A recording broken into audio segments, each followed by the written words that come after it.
This is a story about two frogs, a forest and a hole in the ground.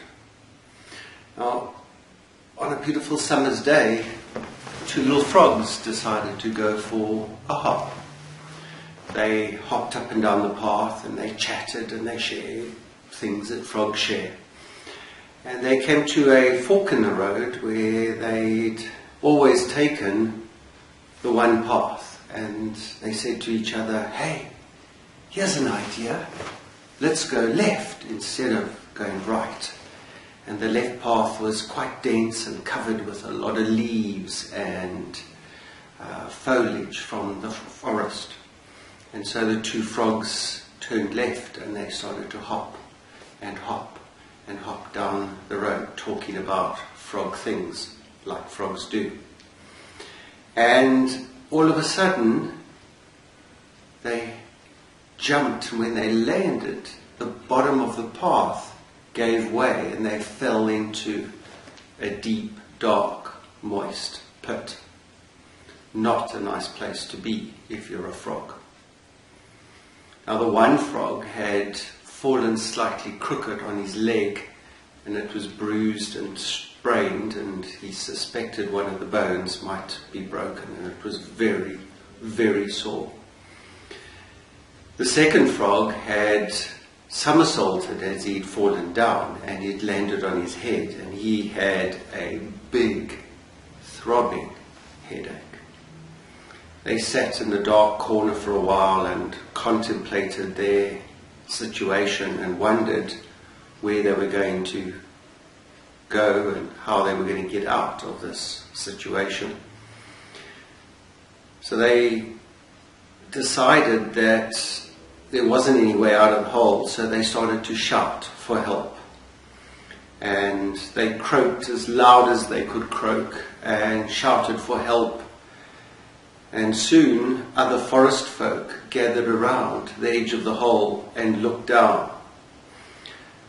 Now the forest folk who lived in this area knew the hole well, and they knew where to go off the path and round the hole, but every now and then some folk came down the path that weren't used to the path and had fallen into the hole, and the local forest folk knew exactly what was going to happen. These two animals would starve and die. And as the frogs shouted up, "Help, help, help us out there," the forest folk around the edge of the hole leant into the hole and started to shout down, give up and die, just give up." And the one frog with a sore leg, he decided, well, I can't just give up, I've got to try. And he kind of got himself up onto his three legs and he got to the edge, and as he jumped, he was able to grab onto a root with his front foot. But alas, the root was wet and he slipped and he fell back down onto his sore leg again and gave a croak of pain. And he was very unhappy, and he looked up again to the edge of the hole, and everyone was just shouting, "Give up, give up, give up and die."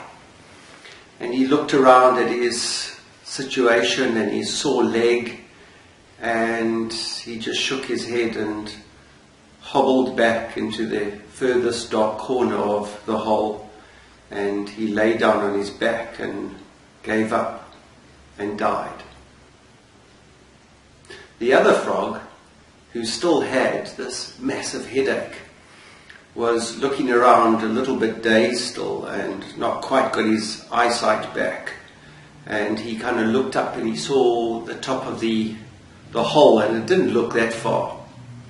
And he thought there's no ways that he's going to spend his time here. And despite his headache and the ringing in his ears, he was going to try and get out. So he started to jump and he jumped and he grabbed hold of a root, but alas, it was wet and he slipped down. But as he slipped, he was able to grab another one there, and he looked to the top, and all he could see was these people all around the top shouting and screaming, and they were all at this screaming, "Give up, give up, give up and die." And the little frog just kept on going. He used his back feet and every little toe to find a little crook and a cranny, and eventually he jumped halfway up there and he was able to get to a little bit of a ledge. And he moved along the ledge, and it had a nice root sticking out that was dry and solid, and he rested there for a while, and he looked up, and all he could see were these people shouting down at them, and they were leaning over the edge of the hole, just saying, "Don't even try, give up, give up, give up and die." And the frog looked at this, and he jumped and he scrambled and he tugged and he pulled and he dug and he jumped, and eventually he got his front feet just over the edge, and with his back legs scrambling behind him, he was able to pull himself over into the sunlight and to safety. And all the animals around the hole were amazed. They'd never seen this happen before. And they gathered around him and congratulated him, and then they said to him, "But what made you pursue? Why didn't you hear us telling you to give up and die?"